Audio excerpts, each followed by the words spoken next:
मेरा नाम रश्मि है। मैं 29 साल की हूँ। शादीशुदा हूँ और मध्य प्रदेश के एक छोटे से शहर में रहती हूँ। मेरे परिवार में मेरे पति, जो 31 साल के हैं, मेरा 15 साल का बेटा और 17 साल की बेटी है। मेरे पति एक नौकरी पेशा इंसान है, लेकिन पिछले 5 साल से उन्हें दमा है। इस वजह से जरा सा भी शारीरिक काम करने पर उनकी सांसें उखड़ने लगती हैं। मैं, जैसा कि लोग कहते हैं, अभी भी काफी आकर्षक दिखती हूँ। मेरे दोस्त और रिश्तेदार अक्सर मेरी तुलना जया प्रदा से करते हैं और मैं इस तारीफ पर थोड़ा खुश भी हूँ। बात उस दिन की है जब मैं अपने मायके अपने चाचा की बेटी की शादी में बच्चों के साथ गई थी। मायका मेरा हमेशा से प्यारा रहा है। शादी की तैयारियों में घर में खूब चहल पहल थी। मेहमानों की भीड़ थी और घर में हर कोना गुलजार था। शादी से एक दिन पहले मुझे नहाने के लिए बाथरूम की जरूरत थी, लेकिन नीचे के सारे बाथरूम भरे हुए थे। मजबूरन मुझे छत पर बने बाथरूम में जाना पड़ा। वहां पहुंचकर मैंने देखा कि बाथरूम का दरवाजा अंदर से बंद है। मैंने पूछा, कौन है अंदर?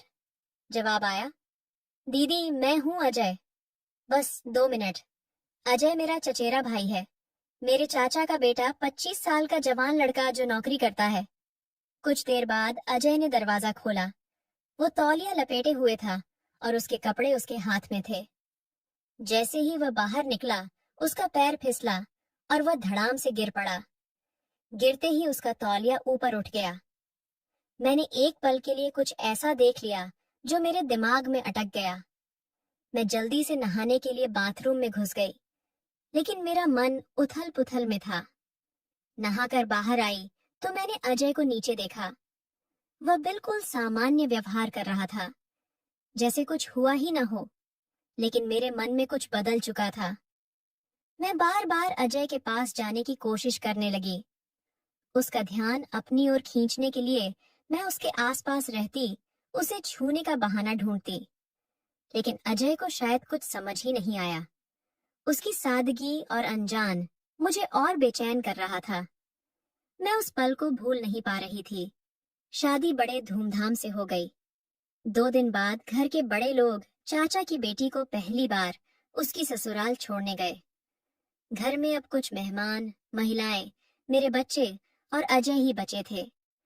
शादी की भागदौड़ के बाद अब घर में थोड़ी शांति थी। शाम के 8 बजे खाना खा लिया था। मेरी बेटी और बाकी महिलाएं एक कमरे में सोने की तैयारी कर रही थी।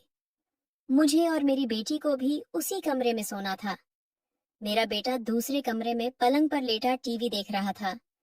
वह वहीं सोता है। अजय खाना खाकर बाहर घूमने चला गया था। मैं अपने बेटे के पास गई और उसके बिस्तर पर आधा लेटकर टीवी देखने लगी।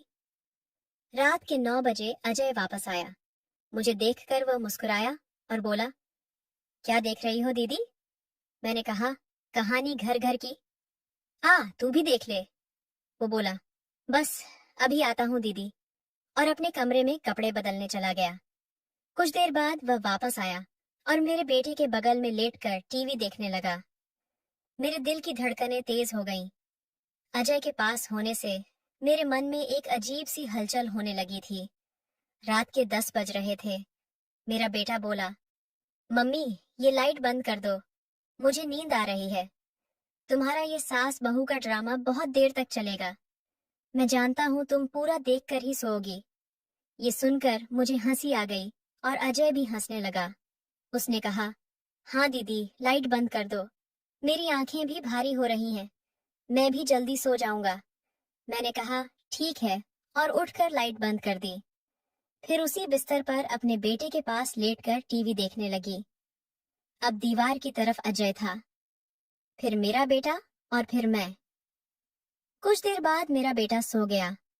थोड़ी देर बाद अजय की आंखें भी बंद हो गईं। मैंने जानबूझकर उसे उसके कमरे में जाने के लिए नहीं जगाया। टीवी की आवाज को मैंने बिल्कुल धीमा कर दिया। कुछ देर और इंतजार करने के बाद मैं चुपके से उठी और बगल वाले कमरे में जाकर देखा। मेरी बेटी और बाकी मेहमान गहरी नींद में थे। मैं वापस आई, नाइट बल्ब जलाया, टीवी बंद किया और अपने बेटे के पास लेट गई।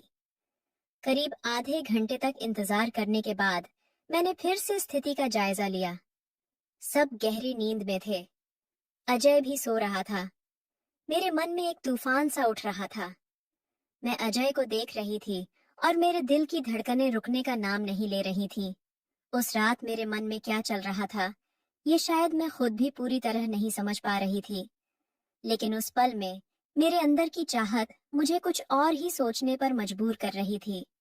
उस रात जब घर में सन्नाटा पसरा था और नाइट बल्ब की हल्की रोशनी कमरे को एक रहस्यमयी सा माहौल दे रही थी, मेरा मन बेकाबू हो रहा था। अजय गहरी नींद में था।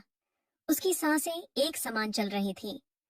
मेरा बेटा भी पास में सो रहा था और बगल के कमरे में मेरी बेटी और बाकी मेहमान भी नींद के आगोश में थे। मैं बिस्तर पर लेटी थी, लेकिन नींद मेरी आंखों से कोसों दूर थी। अजय का चेहरा, उसकी वह मासूमियत और वह अनजाना पल जो मैंने बाथरूम के बाहर देखा था, मेरे दिमाग में बार बार घूम रहा था। मैंने धीरे से करवट बदली और अजय की तरफ देखा। उसका चेहरा नाइट बल्ब की रोशनी में हल्का हल्का चमक रहा था। मेरे मन में एक अजीब सी बेचैनी थी। मैं जानती थी कि जो मैं सोच रही हूँ वह गलत है। मैं एक शादीशुदा औरत हूँ, 2 बच्चों की माँ हूँ और अजय मेरा चचेरा भाई है। लेकिन उस पल में मेरे दिल और दिमाग के बीच एक जंग छिड़ी हुई थी। मेरी चाहत मुझे कुछ करने के लिए उकसा रही थी और मेरा विवेक मुझे रोक रहा था। मैंने धीरे से अपनी जगह से उठने की कोशिश की, लेकिन मेरा बेटा हल्का सा हिला। मैं रुक गई। डर के मारे मेरी सांस थम सी गई। कुछ पल रुककर जब मुझे यकीन हो गया कि वह फिर से गहरी नींद में है, मैंने हिम्मत जुटाई और धीरे से बिस्तर से उठी। मेरे कदम कांप रहे थे, लेकिन मैंने खुद को संभाला और अजय के पास गई। वह अभी भी गहरी नींद में था। मैंने एक बार फिर चारों तरफ नजर दौड़ाई, यह सुनिश्चित करने के लिए कि कोई जाग तो नहीं रहा। सब कुछ शांत था। मैं अजय के बगल में बैठ गई। मेरे हाथ कांप रहे थे। मैंने धीरे से उसका कंधा छुआ, जैसे उसे हल्का सा हिलाकर देखना चाहती थी, लेकिन वो नहीं जागा। मेरे मन में एक तूफान सा उठ रहा था। मैंने खुद से कहा, रश्मि, तू क्या कर रही है? ये गलत है। लेकिन मेरे शरीर ने मेरे दिमाग की बात नहीं मानी। मैंने धीरे से उसका हाथ पकड़ा। उसका हाथ गर्म था और मेरे स्पर्श से वह हल्का सा हिला। उसकी आंखें खुली और वह थोड़ा चौंक सा गया। दीदी, उसने धीमी आवाज में कहा, जैसे नींद में ही हो। शब्द कुछ मत बोल। मैंने फुसफुसाते हुए कहा। मेरी आवाज में एक अजीब सी कशिश थी जो शायद मुझे भी नहीं पता थी कि कहां से आई। अजय ने आंखें मलते हुए मुझे देखा। क्या हुआ दीदी? सब ठीक है, उसने पूछा। उसकी आवाज में मासूमियत थी। मैं कुछ पल के लिए चुप रही। मेरे मन में सैकड़ों बातें एक साथ दौड़ रही थीं। मैंने कहा, हाँ सब ठीक है, बस नींद नहीं आ रही थी। वो हल्का सा मुस्कुराया और बोला, तू टीवी चला ले या बाहर चले, थोड़ा टहल ले। उसकी सादगी मेरे दिल को और पिघला रही थी। नहीं, बस यहीं बैठ, मैंने कहा और उसका हाथ और कसकर पकड़ लिया। मुझे नहीं पता था कि मैं क्या चाहती थी, लेकिन उस पल में मैं बस अजय के करीब रहना चाहती थी। वो थोड़ा असहज सा दिखा, लेकिन कुछ बोला नहीं। शायद उसे समझ नहीं आ रहा था कि मैं क्या चाह रही हूँ। मैंने धीरे से उसका चेहरा अपनी तरफ किया और उसकी आंखों में देखा। उसकी आंखों में एक सवाल था, लेकिन वो चुप रहा। मेरे दिल की धड़कनें इतनी तेज थीं कि मुझे लग रहा था कि वह भी उन्हें सुन लेगा। अजय, मैंने धीमी आवाज में कहा, तू बहुत अच्छा है। वो हल्का सा हंसा और बोला, दीदी, आप भी तो अच्छी हैं, लेकिन इतनी रात को ये सब बातें क्यों? मैंने जवाब नहीं दिया। मेरे पास कोई जवाब था भी नहीं। मैंने बस उसका हाथ और कसकर पकड़ा और धीरे से उसके करीब सरक गई। उसने एक बार फिर मेरी तरफ देखा। इस बार उसकी आंखों में थोड़ा डर और थोड़ा आश्चर्य था। दीदी, यह ठीक नहीं है, उसने धीरे से कहा और उसने अपना हाथ छुड़ाने की कोशिश की। उसके शब्द मेरे लिए एक झटके की तरह थे। मैं एकदम से रुक गई। मेरे चेहरे पर शर्मिंदगी की और डर दोनों छा गए। मुझे माफ कर दे अजय, मैंने हड़बड़ाते हुए कहा। मुझे नहीं पता मैं क्या कर रही थी। अजय ने कुछ नहीं कहा। वो बस चुपचाप उठा और अपने कमरे की तरफ चला गया। मैं वहीं बिस्तर पर बैठी रही। मेरे आंसू रुकने का नाम नहीं ले रहे थे। मैंने खुद को कोसना शुरू कर दिया। रश्मि, तूने ये क्या कर दिया? तूने सब कुछ दांव पर लगा दिया। उस रात मैं सो नहीं पाई। सुबह होने तक मैं अपने विचारों में उलझ ही रही। अजय ने अगले दिन मुझसे सामान्य बात की, जैसे कुछ हुआ ही न हो।